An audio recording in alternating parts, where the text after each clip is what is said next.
자, 오늘은 저희가 기쁘지만 약간 좀 아쉬운 소식을 전하려고 합니다.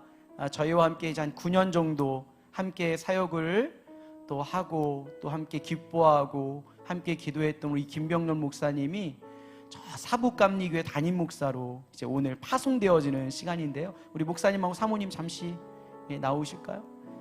1부도 많이 울고 2부도 많이 울었어요. 예. 우리 가족들도 다 나오네요. 네. 자, 서시고. 제가 1부 끝나고 나서 삼행시를 줬어요. 김병렬. 예, 김병렬 삼행시를 줬는데 여러분들이 운을 띄워주시면 제가 삼행시를 여러분들에게 낭독해 드리도록 하겠습니다. 시작! 김병렬 목사님, 언제나 겸손하고 성실한 모습으로 교회를 섬기는 모습에 큰 도전 받았습니다. 병에 든 탄산수가 뚜껑을 열고 밖으로 나올 때에 그 시원함처럼 하나님 마음을 시원하게 해드리는 목회를 위해 기도합니다. 열심히 각자의 자리에서 하나님 나라를 위해 죽도록 충성하면서 다시 만날 수 있길 소망합니다. 사랑하고 축복하고 그리고 감사했습니다. 네. 조금 있다가 장로님, 네.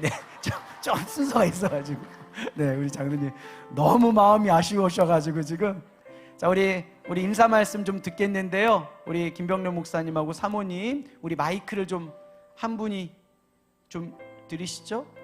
네, 지금, 네.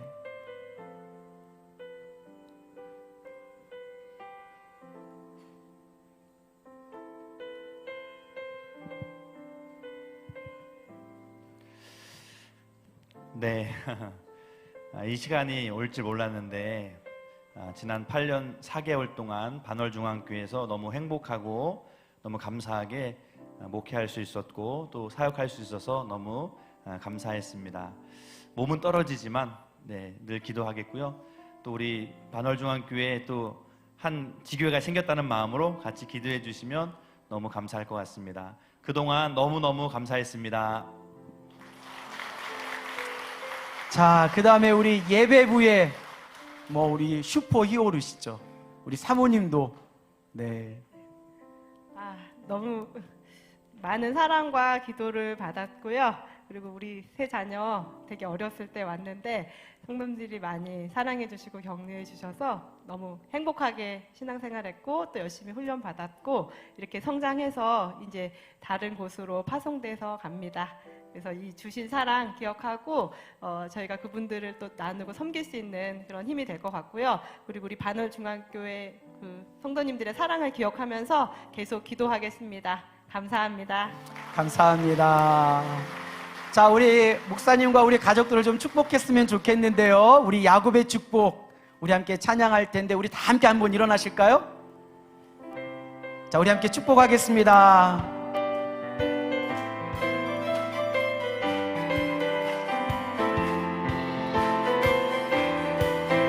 자, 오늘 손을 내밀어서 우리 목사님 가정을 축복합니다. 너는 담장 너머로, 너는 담장 너머로 뻗은 나무, 가지에 푸른 열매처럼 하나님의 귀한 축복이 삶에 가득히 넘쳐날 거야. 너는 어떤 시련이 와도 능히 이겨낼 강한 발이 있어. 전능하신 하나님께서 너와 언제나 우리 마음껏 축복합시다. 너는 하나님의 사람, 너는 하나님의 사랑, 아름다운 하나님의 사랑. 나는 널 위해 기도하며 내 길을 축복할 거야. 너는 하나님의 선물, 사랑스러운 하나님의 열매, 주의 품에 꽃 피운 너는 하나님의 사랑, 너는 하나님의 사랑, 아름다운 하나님의 사랑. 나는 널 위해 기도하며 내 길을 축복할 거야. 너는 하나님의 선물, 사랑스러운 하나님의 열매, 주의 품에 꽃 피운 나무가 되어줘. 우리 그동안 감사했다고 우리 박수로 우리 감사를 표하겠습니다. 우리 교회에서 준비한 선물이 있는데요, 우리 장로님들 나오셔서 함께 좀 전해주시죠. 네, 감사합니다. 감사합니다. 자, 우리 다시 한번 우리 목사님 가정을 축복하면서 우리 크게 더 박수하겠습니다. 감사합니다. 자리에 앉으시겠습니다. 네, 이런 날이 왔네요. 저는 네, 이런 날 안 올 줄 알았는데 왔습니다. 요즘 제가 한 2주 정도 시간을 지나면서 되게 마음이 좀 이상해요. 뭔가 설레기도 하고 기대가 되면서도 또 너무 아쉽고 또 잘할 수 있을까 되는 어떤 부담이나 걱정 같은 마음도 듭니다. 이 기분이 어떻게 표현할까 생각하다가 좋은 생각이 났어요. 바로 결혼을 앞둔 딸의 마음인 것 같아요. 제가 장가는 가봤기 때문에 장가 갈 때는 그냥 마냥 좋았거든요. 근데 좀 아쉬움도 있고 좀 뭔가 이렇게 미련도 남는 거 보면 이 딸의 마음인 것 같아요.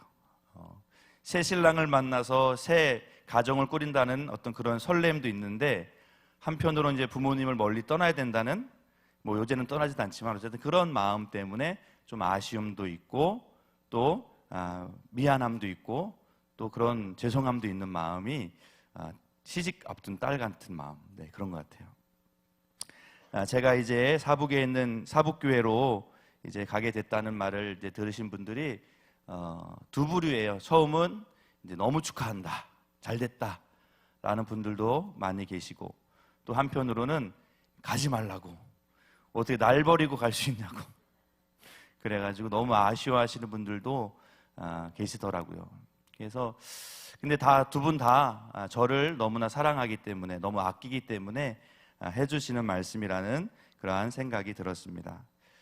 오늘 이제 담임 목사님께서 마지막 설교를 하라고 하셨는데, 사실 좀 담임자도 아니고 부목사이기 때문에 사실 고별 설교 굳이 안 해도 될 것 같은데, 목사님께서 또 기회를 주셨는데, 처음에는 이제 무슨 말씀을 전해야 되나, 말을 잘 할 수 있을까, 그런 생각이 있었는데, 새벽 기도 때 이제 기도하면서 조금 고민했는데 바로 무슨 말씀을 전할지가 딱 생각이 나더라고요. 그것은 바로 처음 생각, 처음 마음을 떠올리더라고요. 그래서 제가 2015년도 2월부터 이제 사역을 했는데, 한 달 지난 3월 1일 날 제가 처음 설교를 했었거든요. 그때 제목이 복음의 빚진 자라는 제목으로 제가 말씀을 드렸는데, 그래서 이번에도 이제 마지막 설교도 이제 사랑의 빚진 자로 말씀을 나누고자 합니다. 지난 8년 4개월, 만 8년 4개월 지나면서 여러분들에게 많은, 사실 제가 빚을 진 것 같아요. 제가 여러분들에게 사랑을 드린 것보다 제가 받은 사랑이 더 수십 배, 수백 배, 수천 배 사랑을 많이 받았다는 사랑을 하게 됩니다. 저희 아내도 아까 얘기를 했지만 제가 부임했을 때 특송했던 모습이 있어요. 그걸 누가 그래서 찍어주셔가지고 너무 감사해요. 저렇게. 저는 별로 변한 게 없잖아요, 그죠? 그런데 우리 아이들은 주애가 이제 3학년 10살, 주원이가 1학년 8살, 그리고 주윤이는 저렇게 창피해가지고 4살 저렇게 아빠 품에 있었는데, 네, 그때 이제 또 찍은 사진이 있어요. 저게 이제 처음에 제가 여기 생활관 부시기 전에 거기 살았었거든요. 잠깐 한 달 정도. 그때 찍은 사진이에요. 애들 너무 신나가지고. 네, 저렇게 작았던 애들이 지금은 이렇게 컸습니다. 네, 이렇게 커가지고 이제 주원이도 뭐 아빠랑 키도 비슷하고 주윤이가 엄마랑 이제 키가 더 커졌어요. 네, 그래서 너무 감사하더라고요. 정말 성도님들의 많은 기도와 사랑이 있었기 때문에 저렇게 아이들도 건강하게 또 믿음 안에서 잘 자랐다는 생각이 들어서 사실은 뭐 제가 여러분들에게 어떤 말씀을 드리기보다 그냥 감사하고 고맙고 또 그 사랑에 대해서 말씀드리는 게 좋겠다라는 생각이 들었습니다. 제가 많은 그런 사랑의 빚을 졌는데 이것을 어떻게 갚아야 되나 생각을 했더니 오늘 말씀해 보니까 사랑의 빚을 질 수밖에 없다라고 말하고 있습니다. 오늘 본문에 보니까 피차 사랑의 빚 외에는 아무에게든지 아무 빚도 지지 말라. 남을 사랑하는 자는 율법을 다 이루었다라고 말씀합니다. 사랑의 빚 외에는 아무에게든도 아무 빚도 지지 말라. 우리가 살다 보면 빚을 지는데 그 빚, 금전적으로 지는 빚은 우리가 갚을 수 있습니다. 얼마든지 천천히 갚을 수 있는데 이 사랑의 빚은 갚아도 다 갚을 수가 없다는 거예요. 그렇기 때문에 사랑의 빚을 진 것에 대해서 너무 어려워하지 말라는 것이죠. 우리는 사랑의 빚을 지고 싶지 않아도 질 수밖에 없는 것이 우리의 인생이고 우리의 삶이라는 것입니다. 왜 우리는 이 사랑의 빚을 질 수밖에 없을까 생각해 보면 신앙의 철이 들고 우리가 신앙의 어떤 연수가 더해져 가면서 느끼는 것이 있다면 그것은 내가 지금 이 자리에 있는 것, 내가 지금 이렇게 살 수 있는 것은 내 혼자 힘으로 살 수 없었다. 나 혼자 힘으로 이렇게 살아올 수 없다는 것을 너무나 더 절감하게 되는 것 같습니다. 그것은 많은 분들의 도움과 많은 분들의 기도, 많은 분들의 사랑이 있었기 때문에 제가 이 자리에 또 저와 여러분 마찬가지죠. 이렇게 살아갈 수 있다는 것입니다. 제가 어떤 분들에게 사랑의 빚을 졌을까 생각을 해봤습니다. 먼저는 우리 하나님께 빚을 많이 졌습니다. 여러분들도 마찬가지겠지만 우리는 다 하나님께 빚진 자입니다. 우리가 도저히 갚을 수 없는 10,000달란트, 몇 주에 해당하는 그 돈을 탕감받은 죄인이라는 것이죠. 내가 잘났기 때문에, 내가 어떤 선한 일을 많이 했기 때문에 우리를 구원하여 주시고 우리를 하나님의 자녀로 삼아 주신 것이 아니라는 겁니다. 하나님은 먼저 우리가 죄인 되었을 때 우리를 먼저 사랑해 주셨고 우리를 위해서 아들 예수님을 십자가에 내어주시는 그러한 십자가 대속의 은혜를 베풀어 주신 줄로 믿습니다. 요한일서 4장 10절 말씀에 보면 사랑은 여기 있으니 우리가 하나님을 사랑한 것이 아니요 하나님이 우리를 사랑하사 우리 죄를 속하기 위하여 화목제물로 그 아들을 보내셨습니다 라고 말씀합니다. 우리가 먼저 하나님을 사랑한 것이 아니라 하나님이 우리를 먼저 사랑하셨다라고 말씀합니다. 그런데 하나님이 우리를 먼저 사랑한 것이 우리가 사랑할 만한 조건이 있기 때문에 먼저 사랑한 것이 아니라는 거예요. 우리가 하나님을 잘 예배했기 때문에, 우리가 하나님께 많은 헌금을 드렸기 때문에 하나님이 우리를 사랑한 것이 아니라는 겁니다. 반대로 우리가 정말 하나님 앞에 갚을 수 없는, 도저히 얼굴을 둘 수 없는 죄인이었지만 하나님은 우리를 먼저 사랑해 주신 줄로 믿습니다. 로마서 5장 8절 말씀입니다. 우리가 아직 죄인 되었을 때에 그리스도께서 우리를 위하여 죽으심으로 하나님께서 우리에 대한 자기의 사랑을 확증하셨다라고 말씀합니다. 우리가 죄인 되었을 때, 전혀 구원받을 수 없는, 그런 구원받을 수 있는 조건이 아무것도 없을 때 먼저 하나님께서 예수 그리스도를 십자가에 내어놓으심으로 우리를 사랑하셨다. 그 사랑을 확증해 보이셨다라고 말씀합니다. 제가 이 자리에 이렇게 선 것, 또 목회자라는 그런 영광된 직임을 감당할 수 있는 것도 다 하나님의 은혜, 그 값없는 십자가의 은혜 때문인 줄로 믿습니다.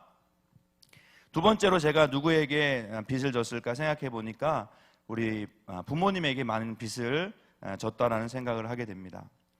내리사랑이라는 말이 있습니다. 내리사랑. 부모가 자녀를 사랑한다는 거죠. 그런데 올리사랑이라는 말은 없습니다. 올리사랑. 자식이 부모를 사랑하는 것. 그 대신 효도라는 말, 올리효도라는 말이 있더라고요. 자녀가 부모를 이제 효도한다. 사랑과 효도의 차이가 뭘까 생각해 봤더니 사랑은 자연스러운 거예요. 그냥 하고 싶은 거예요. 효도는 좀 의무적인 겁니다. 하기 싫어도 좀 해야 되는 거. 부모님을 내가 좀 모시는 것이 어려워도 버거워도 하려고 하는 것, 해야 되는 것, 의무적인 요소가 있는데 이 사랑은 그냥 나오는 겁니다. 아이고 예쁘다. 내 자녀를 위해서 정말 내가 모든 것 해주고 싶다는 마음이 그냥 자연스럽게 드는데 저희 부모님도 마찬가지라는 생각을 하게 됩니다. 저희 부모님이 큰 어떤 재물로 저를 돕거나 할 수는 없지만 우리 부모님을 위해서 저를 위해서 늘 기도해 주시죠. 저게 2018년도 인데 부모님이 이제 저희 집에 왔다가 마침 주일이 껴서 주일 예배 드렸을 때 같이 찍었던 모습입니다. 네. 저 때는 저렇게 이제 두 분이 건강하셔서 저렇게 이제 다니시기도 했는데 지금은 좀 이제 건강이 많이 안 좋아지셔서 아버지는 저렇게 이제 요양원에 계세요. 네. 치매가 좀 있으셔서 제가 가면 어디 사냐고 자꾸 물어보세요. 어디 살아? 그러면 제가 안산 삽니다. 그러면 넌 자식이 몇 명이야? 그래요. 그러면 저 3남매라 그러면 그렇지. 좋아하셨다가 좀 있으면 또 물어봐요. 너 어디 살아? 막 그러면 안산 살아요. 그러면 넌 자식이 있어? 그러면 셋 쪘다고. 그러면 그래 잘했다고. 그런데 신기하죠? 저를 기도해 달라고 하면 저를 위해서 기도를 해주세요. 너무나 그 마음이 변하지가 않는 거죠. 그래서 이번에도 이제 얼마 전에 어린이날 때 이제 시골에 다녀오면서 부모님도 뵙고 왔는데 제가 말씀을 드렸죠. 이제 제가 아버지 제가 이제 교회 담임자로 간다고. 그래서 이제 한번 교회로 한번 모실 수 있는 시간이 있을 것 같습니다. 부모님은 늘 저를 위해서 많이 기도해 주셨습니다.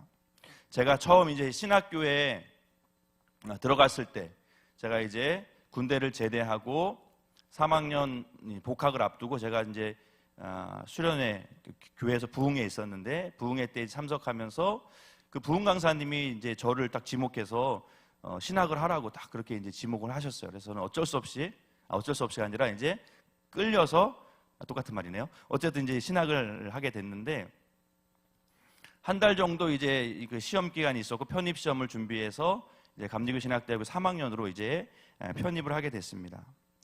자, 합격이 돼서 이제 바로 등록을 해서 이제 내가 이제 신학생이 됐구나. 이제 앞으로 내가 목회를 해야 되는구나라는 생각을 하는데 갑작스럽게 엄청난 어떤 압박감, 두려움이 찾아왔어요. 내가 잘 감당할 수 있을까?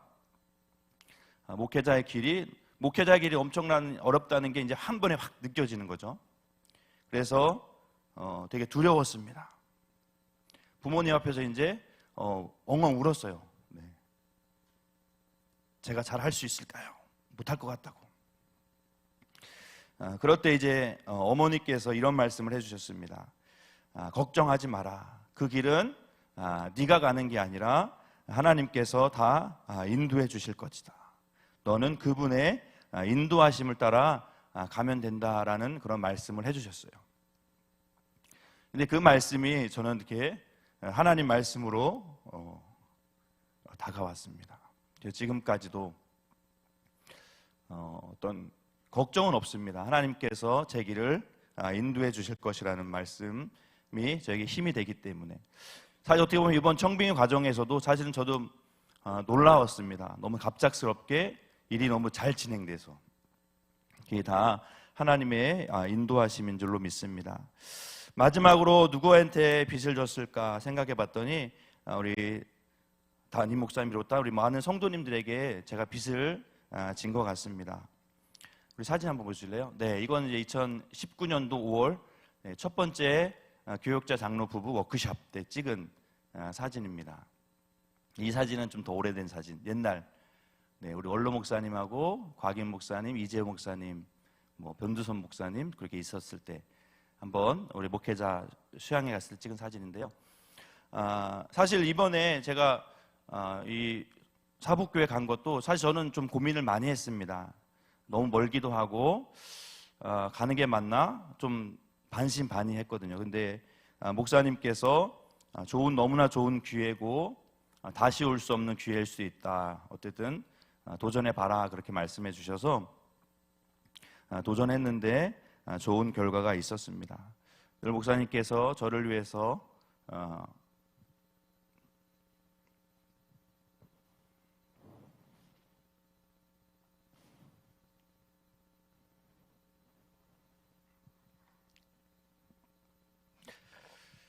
생각해 주시고 또 많은 우리 목사님들하고 전사님들, 성도님들이 많이 기도해 주셨다는 생각을 하게 되었습니다. 제가 이제 사복교회 가게 됐다는 소식을 들은 많은 성도님들이 그런 말씀을 하시더라고요. 제가 많이 기도했습니다.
말은 못하시고 저를 위해서 몇 년 전부터 기도했다는 분들의 그런 얘기를 들을 수 있었습니다.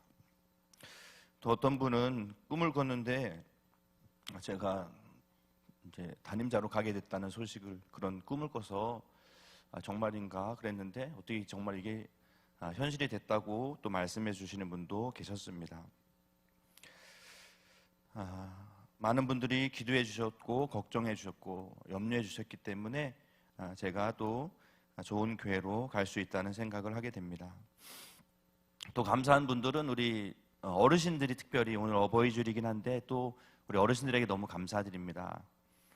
특별히 이제 대표로 우리 실버 중창단, 특별히 이제 저희 아내가 또 실버 중창단도 했기 때문에 우리 어르신들이 누구보다도 더 기뻐해 주시고 잘할 거라고 걱정하지 말라고 그렇게 말씀해 주셔서 제가 큰 힘이 되는 것 같습니다. 제가 그 많은 빚을 졌는데 제가 반월중학교에서 이 빚을 갚을 수는 없을 것 같고 제가 앞으로 이제 사북교회 가서 그 빚을 갚아야 되는데 어떻게 빚을 갚을 수 있을까 한번 생각해 봤습니다. 첫 번째는 다시 초심으로 돌아가고자 합니다. 내가 구원받은 것, 또 목회자가 된 것이 하나님의 은혜라는 생각을 다시 기억하길 원하고요. 또 제가 하나님께 받은 사랑을 잊지 않으려고 생각하고 있습니다. 계시록 2장 4절 5절 말씀해 보면 이제 에베소 교회에 대해 책망하는 모습이 나오는데 처음 사랑을 버렸다. 그 모습, 그 말씀을 하시면서 다시 처음 행위를 가지라. 그러지 아니하면 내가 내 촛대를 그 자리에서 옮기겠다라는 말씀을 합니다. 다 된 것이 아니라 선 것이 아니라 언제든지 넘어질 수 있음을 기억하면서 내가 하나님 앞에 바로 서 있는지, 내가 물론 담임 목사로 가지만 늘 하나님이 예수님이 담임 목사님이시고 저는 부목사라는 생각으로 그렇게 계속해서 사역할 수 있도록 기도해 주시면 감사하겠습니다. 반월중학교에서 제가 이제 처음에 맡았었던 사역들이 많이 있었는데 그 중에 기억나는 것은 바나바 사역입니다. 우리 새 가족들이 처음에 오면 낯설고 두렵기도 하고 내가 이 교회를 잘 왔나 그런 생각이 많을 텐데 그래서 누구보다도 그분들을 환영해주고 정말 잘 오셨다. 주님의 마음으로 영접하고 그를 들을 사랑하는 그런 사역들을 감당했었는데요. 저에게 너무나 큰 은혜가 되었고 힘이 되었고 또 우리 성도님들을 섬길 수 있어서 너무나 감사했습니다. 또 환영의 사진도 이렇게 있었는데, 네, 그래서 지금 보면 저때 등록했던 분들이 지금 곳곳에서 잘 정착하고 또 봉사하고 섬기는 모습이 너무나 감사합니다. 어머니가 그러셨어요. 저에게 이제 목사가 되었을 때 저에게 했던 말씀 중에 또 하나가 특별히 소외되고 연약한 사람들에 대해서 더 관심을 가져라. 왜냐하면 뭐 잘난 분들 또 어떤 영향력이 있는 분들은 알아서 잘 사역할 텐데 오히려 소외되고 힘없는 분들은 누가 챙겨주지 않으면 더 외로울 수 있기 때문에 그분들을 잘 섬기라고 말씀해 주셨는데 그 마음도 제가 잊지 않고 간직하도록 하겠습니다. 그리고 제가 이제 담임자로 간다고 했을 때 가장 크게 부담이 되었던 것은 이제 설교에 대한 부분이에요. 부목사 때는 이제 어쩌다 한 번씩 돌아오는 설교 하면 되는데 이제 담임 목사님은 매주 설교를 해야 되고 또 새벽 뭐 수요 뭐 또 다른 여러 가지 행사들이 있을 때마다 말씀을 전해야 되기 때문에 이 부분이 가장 부담이 되었습니다. 그런데 감사한 것은 제가 2017년에 대강절 특별 새벽 기도에 그때 이제 비유로 말씀을 한 3주 동안 새벽 예배 말씀을 전한 적이 있었고 그때도 제가 이제 설교에 대해서 더 많은 어떤 자신감을 가질 수 있는 기회가 되었었고요. 또 특별히 이제 제가 재작년부터 청년부를 맡은 게 저에게 또 큰 도움이 된 것 같습니다. 매주 말씀을 준비하면서 설교 훈련이 되었던 것 같고 또 청년들하고는 이제 소통하면서 설교해야 되기 때문에 더 자연스럽게 설교할 수 있는 그런 기회가 됐다는 생각을 하게 됩니다. 그리고 이제 청년들하고 올해는 큐티 말씀, 큐티를 훈련을 강조하고 있는데 큐티 말씀 나눔을 통해서 또 새벽 예배에 대한 부담도 덜 수 있을 것 같다는 생각을 하게 되었습니다. 그리고 제가 이제 기도로 섬기는 자가 되었으면 합니다. 내 힘으로 사실 뭐 할 수 있는 것이 아무것도 없습니다. 우리 성도님들을 위해서 더 많이 기도해 드리고 더 많이 섬길 수 있는 그런 중보 기도자가 되고자 합니다. 제가 또 처음에 맡아서 사역 가운데 주일 중보 기도가 있었습니다. 주일 2부 예배 때 1층에서 이제 기도하는 시간이 있었는데 그때 이제 어르신들 많이 참여해 주셔서 기도했었는데 그 기도 시간이라든지 또 평일 중보 기도 사역을 한 것이 저에게 큰 도움이 되었던 것 같습니다. 그리고 이제 청년부 맡으면서 지난 겨울에 청년부 수련회의 주제가 기도에 대한 주제로 CPR이라는 주제로 저희가 진행했습니다. CPR이 뭐냐면 심폐소생술인데 성도의 그리스도인의 기도는 호흡이다라는 주제. 포스터 한번 보여주실래요? 그거로 이제 사역을 했었거든요. 그런데 이 포스터가 저는 몰랐는데 제가 만든 게 아니기 때문에 이걸 우리 유경준 선생님 만들었나? 유경준 선생님 만들었는데 포스터 저렇게 만들었어요. 예쁘게 아주 제 의사같이. 그런데 저 포스터가 어떤 거를 따온 거냐면 이 낭만 닥터 김사부라는 드라마 지금도 다시 나오는데 이거를 딴 거였더라고요. 저 몰랐는데. 그래서 제가 이제 낭만 닥터 김사부가 뭐 인기 있다 해서 제가 좀 드라마를 봤는데 이 드라마의 배경이 그 강원도 정선이었더라고요. 보니까 카지노가 나오고 막 그러면 시골. 그래서 되게 신기했습니다. 더 많이 기도하라고 어떤 그런 마음도 주신 것 같고 어떻게 보면 그렇게 이제 정선과 인연을 또 맺어주는 것이 아닌가라는 생각도 하게 됩니다. 또 청년부가 매주 900기도회, 금요일 저녁 900기도회를 통해서 우리 기도하고 있는데 우리 청년들이 열심히 또 기도하고 있고 많은 청년들이 나와서 기도하고 있어서 제가 청년부가 뭐 이렇게 걱정되진 않습니다. 우리 또 전충환 목사님께서 이어서 청년부를 잘 맡아주실 거란 생각 때문에 크게 걱정하지 않는데 그런 사역들을 통해서 또 제가 기도에 대해서 더 생각할 수 있는 기회가 된 것 같습니다. 마지막으로 그 사랑의 빛을 저는 범사에 감사함으로 갚으려고 합니다. 작은 일에 감사하고 그럼에도 불구하고 감사하고자 합니다. 사실 제가 사북교회 청부임을 받기 전에 사실 몇 군데 이력서를 넣긴 했습니다. 이건 비밀인데 말해버렸네요. 네, 저 죄송한 일이죠. 네. 그런데 잘 안 되더라고요. 저는 제가 이력서만 넣으면 다 될 줄 알았거든요. 그런데 현실은 그게 아니더라고요. 그래서 좀 낙심도 되고 어떻게 해야 되나 그런 생각도 있었는데 또 때가 되니까 하나님께서 너무 자연스럽게 너무 일을 잘 진행해 주셔서 또 사북교회 제가 4월 30일 날 제가 없었는데 교회 없었죠. 제가 그때 사북교회 이제 설교하러 갔던 거거든요. 그 11시 예배 설교를 하고 바로 설교 끝나고 이제 투표를 했는데 만장일치로 저를 이제 담임 목사로 모시기로 그렇게 결정을 해주셨어요. 그래서 인사구역회까지 거기서 이제 하게 됐는데 이런 어떤 과정들이 너무나 순식간에 이루어져서 정말 이것은 하나님께서 하시고 있다라는 생각밖에 저는 할 수가 없었습니다. 그래서 때가 되니까 하나님이 저를 불러주시고 세워주시고 보내주신다라는 그러한 마음을 갖게 되었습니다. 나보다 나를 더 잘 아시는 주님께서 가장 좋은 길로, 가장 완전한 길로 인도해 주심을 믿고 그분 따라서 열심히 사역하도록 하겠습니다. 저도 우리 반월중학교 늘 기억하면서 기도하고 저는 가지만 사실은 이제 아내랑 아이들은 조금 더 있어야 됩니다. 학교를 마쳐야 되기 때문에 한 학기 마쳐야 돼서 좀 보일 거예요. 보이는데 왜 안 가셨어요? 그렇게 말하지 마시고 그래 좀 더 있다 가라고 그렇게 말씀해 주시면 감사할 것 같습니다. 여러분들 같이 기도해 주시고 저도 우리 반월중학교에서 늘 계속 기도하도록 하겠습니다. 지금까지 정말 저를 위해서 많이 기도해 주시고 사랑 베풀어 주신 그 모든 것 감사드리고 그 모든 것 위에 하나님께 감사드리고 앞으로 더 주님 주시는 믿음 붙잡고 또 보여주시는 길을 바라보면서 열심히 성실하게 사역하도록 하겠습니다. 모든 거 하나님께 영광 올려드립니다. 기도하겠습니다.